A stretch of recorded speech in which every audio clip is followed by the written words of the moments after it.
This is Waltz of the Wicked, Violin 2, from measures 23 up through 35. I'm gonna play very slowly so you can watch. Be careful because we have lots of low twos, so make sure you're paying attention to that space between my second and third finger. We also have a low one when we're on the E string.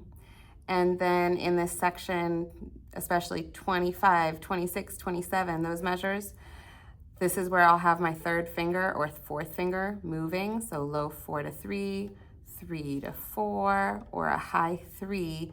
It just moves around each measure. Okay, starting in 23.